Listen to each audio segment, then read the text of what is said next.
In the underground city of Sparansa, the survivors of the Ark crisis live their days counting each precious second that their resources allow. On the surface, the machines of Ark make well sure that no community of people can form. No crops planted or livestock raised, as their automated soldiers patrol the now desolate landscape, with vigilant sensors for any scavenger that dares make the trip topside. But Speranza has a problem, an overcrowding problem. The benevolent bodies that pull the rickety settlement together have let too many people in, and there's rarely a place to go where one isn't in reluctant company. And resources are scarce. After all, every new life brought in is another mouth to feed, and the underground town has an abundance of nothing except mouths. The bravest amongst them, called by the denizens of the deep raiders, dare to venture back into the ancient world of the Rust Belt to scavenge and pillage what they can from the forgotten remains of old, having to scurry away from the ever-present automaton threat, as well as those of them that have less humanitarian interests in mind. The clock is ticking for Speranza and the hundreds, maybe thousands, that take refuge in its artificial lights. It would seem that Ark are more active than ever, and as storms ravage the scarred surface, a new face finds its way to one of the elevators down. Another mouth to feed, another raider to lose contact with on the Rust Belt as the orbiters plummet from the heavens, or perhaps a fresh-faced protagonist, leading the remnants of humanity to new and uncharted destinations and the mystery of the Ark itself, as well as the whereabouts of those lucky enough to have escaped before it even begun. This is the lore of Ark Raiders.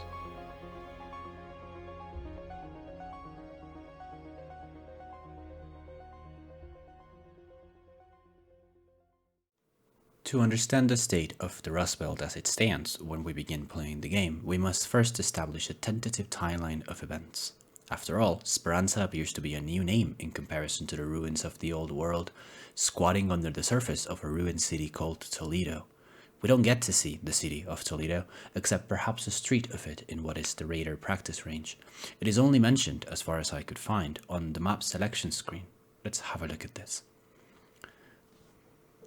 The map in itself is diegetic, that is to say, it exists within the game universe. Clearly some sort of geographic or touristic chart, it does tell us quite a lot about the Rust Belt we reside within. We see the city of Toledo up here in the northern ridge, with the tag for Speranza under it, nestled neatly by what appears to be a gulch leading to a canyon further north. Interestingly, the name Speranza, meaning hope, appears to be printed in the same fashion as the rest of the place names on the map, perhaps hinting at the location existing pre-collapse. We get no description for Speranza or Toledo, but we understand that there exists a series of tunnels that connect the entirety of the landscape. These tunnels appear to be railways, as the chutes raiders use to traverse them are on rails, and multiple spawn locations within the playable maps themselves place the player on ancient railway stations or service tunnels, not to mention the extraction points on the map Buried City being literal subway stations. Whether the trains stop and raiders get off to take a different route back to Speranza, or the trains lead all the way to the settlement, it is unclear, but we can safely assume that this network of passageways connects all manner of locations within the surface of the Rust Belt, and perhaps beyond. We'll circle back to that. For now, let's look at our first clue towards building a coherent timeline for the game, the description of Buried City on the map selection screen. It reads as follows. Amidst the sand dunes in this arid wasteland, Buried City is a remnant of the old world, quite unlike the cold steel spires of the Exodus age. Walk these narrow streets and empty plazas and know that people once lived here. We already get so much from only this short sentence, and not to shill too early into the video, but the Embark writing team have knocked it out of the park once again with how evocative and witty not only the descriptions are, but the dialogues as well. Such great characterization of this world through the environment. Anyway, back on track.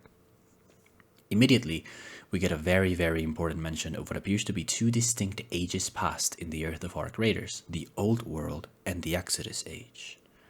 We can safely extrapolate some things from this, based on the state of the map itself. Let's begin with the Old World.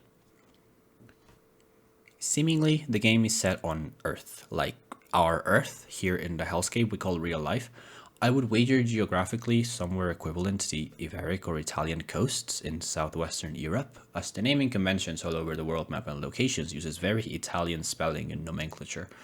You'd be forgiven for thinking it's Spanish, but Spanish doesn't use this many C's. The old world appears to be an analog to our world pre-collapse. Normal looking buildings and plazas, recognizable forms and shapes that do not bend the rules of our technological capabilities, not to mention the old world loot being all clearly recognizable real life household items. Pasta, cat beds, jewelry, rubber duckies, that sort of thing. This appears to be our furthest point back in time on the game timeline, a time when the world was, for all intents and purposes, a global society, not unlike our own. Now, we know that the society collapsed at some point in time, however, that point in time and the circumstances surrounding this collapse are not completely clear in game.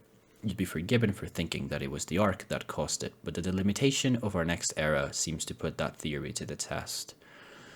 The term Exodus means a mass departure or migration of people, and while we could think that this was simply an earthly journey, the descriptions we get from the Exodus age seem to suggest a more extraplanetary endeavor. The Asara spaceport is another one of the locations we can visit in-game, a massive brutalist adjacent complex housing all the necessary infrastructure for the launching of great spacefaring vessels. We get confirmation for this in the description for the location, which reads as follows. Asara spaceport is a majestic testament to humanity's past ambitions. This is where the Exodus shuttles, vessels of hope and desperation, once roared into the heavens, leaving a beleaguered Earth behind. While this all but confirms that the Exodus program, as I'll call it for now, was indeed an effort to leave the Earth, I want to pay special attention to some of the wording in this description. Firstly, the vessels of hope and desperation bit. Clearly the program was some sort of last-ditch effort to leave a doomed Earth behind, but doomed by what? Was it simply a climate crisis? Was it the Ark themselves? The use of the word beleaguered, meaning mainly in great stress or difficulty, appears to not hint at much more. However, the word has another meaning, a military one, meaning surrounded or under siege by a foreign armed force, specifically with the intent of forcing capture or surrender. So that's it, right? Earth began being attacked by the Ark machines, and the human refugees had to desperately leave if they hoped to survive, but the use of the term H to refer to the Exodus program, as well as the fact that facilities like this are not built in a day, seem to point, I believe, to there having been two distinct crises that ravaged the Earth. One, unknown to us the players and first to come, that led whatever earthly governing bodies to create the Exodus program and begin the Exodus age, and one that came after the Exodus shuttles had already left, marked by the arrival of the Ark machines.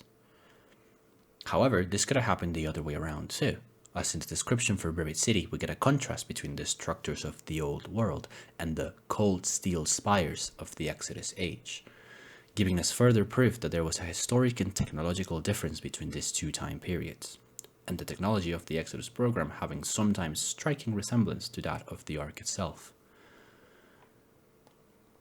So we have three distinct time periods that divide our timeline of events in the world of Ark Raiders. The old world, the Exodus age, and the current era that I'm going to call, for now, the Age of Sparansa. In general terms, speaking of the lore, this is all I can say about this with any sort of regard for true canon.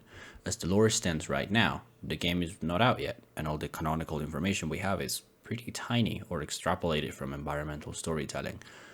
I would bet that the game's questlines will have us following some sort of greater narrative for the fate of Sparansa and uncovering the mysteries that this world has so clearly posed in front of us, the players.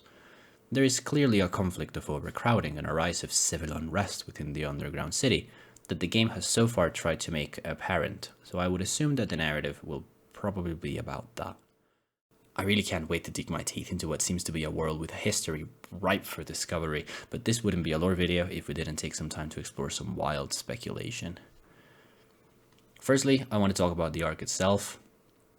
Them being machines and having what seem to be hierarchical naming conventions could lead us to believe that they are man-made. And I have heard along the grapevine of the internet that some of the in-game models seem to have writing in the Roman alphabet on them. That would all but confirm that they are man-made, but I found no evidence of this in my research. Also, it is mentioned time and time again in-game that we cannot recreate Ark technology, hence why the components we get from the machines are so valuable. Clearly, Raider Society somewhat relies on them, as our shields, our shield rechargers, the metal itself, and possibly the way that Sparansa generates power seems to be based on Ark technology. I would wager they are not man-made, or at least not Earth-made. But there is seemingly a human population that, if the Exodus program succeeded, which we have no reason to believe it didn't, managed to leave the Earth and optimistically establish a colony somewhere off-world. They clearly had the most advanced of human technology, and we do see Ark probes come and go from at least low orbit, not to mention the Ark orbiters that signal the end of a raid in game coming from space as well. Plus the name Orbiter, clearly hinting at them being stationed in Earth's orbit. We will make a whole video about the Ark themselves. They are so interesting in their behaviors, and not all of them are seemingly combatants. They do their own little things in the world. They seem to have their own little behaviors. Like the rollers, I think they're not called rollers anymore, but the rollers, they seem to just kind of like scan for signals or send signals or something, and they run away from you. I don't know. There seem to be more to them than meets the eye.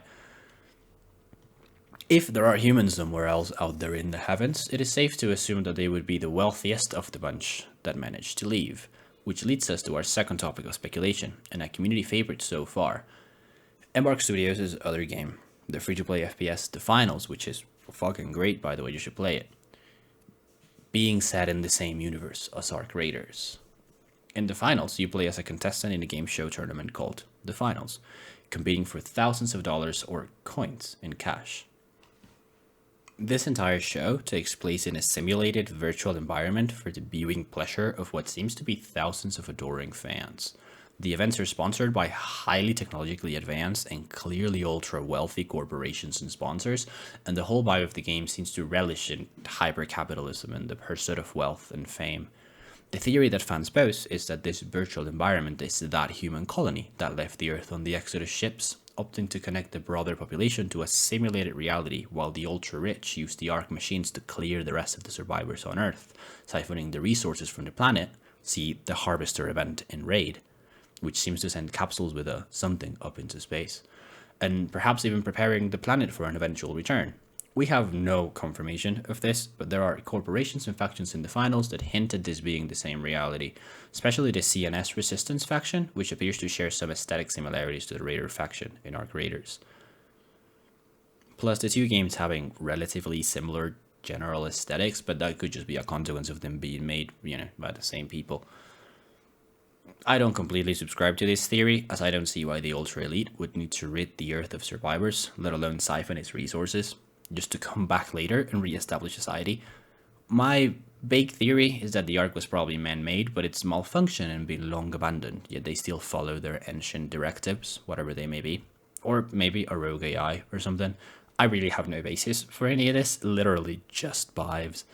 The third theory that I want to talk about, and this is off script, it's a theory that's not about the world itself or the mysteries of the world itself, but a theory that speaks on maybe the rest of the world as it stands during the age of Sparansa. There is one map specifically. I'll try to find an image for it. Yes, there is a map that is going to be in the full release of the game called Stella Montes, which is past the Blue Gate. But then that location leads to another location called Stella Montes, which is apparently a series of tubes, like the internet. No, it's a series of like underground tubes, and it reads, "The tubes leading to this location are heavily trapped, but disarming is already being planned. No one knows what awaits there, though the cantinas around Toledo are abuzz with rumors and speculation." First of all, the mention of cantinas around Toledo, hinting at the fact that Speranza is not the only settlement in Toledo, but also the fact that there is a mention of that nobody knows what's there, but people are speculating. So I would wager that the game's story will probably take us lastly to Stella Montes, and if Embark is, keeping their track record of surprising their player base, there might totally be an entire other region to the game that we will get to through Stella Montes. But this is, again, complete speculation. No confirmation it is. Don't take this as me saying there's more maps than the ones that release. Please don't kill me. Anyway, that's really all I could extrapolate as to the general lore of the world of Arc Raiders. I know this is a bit messy, but we don't have a lot of information assistance right now. This game has taken over the entirety of my mental space as of late, and it is phenomenal. If you've ever liked an extraction shooter before, you should play this. Even if you didn't, and if you are interested in extraction shooters, you should play it. Even if you just look at the game and you like the art style, or you like the robots, or you like the guns, or anything like that, you should play it. It really is something special that Embark is doing here, and Embark have always made things that are special, and this is their most special thing to date, in my opinion. Anyway, thank you for watching. See you guys around. There'll be more videos about other stuff.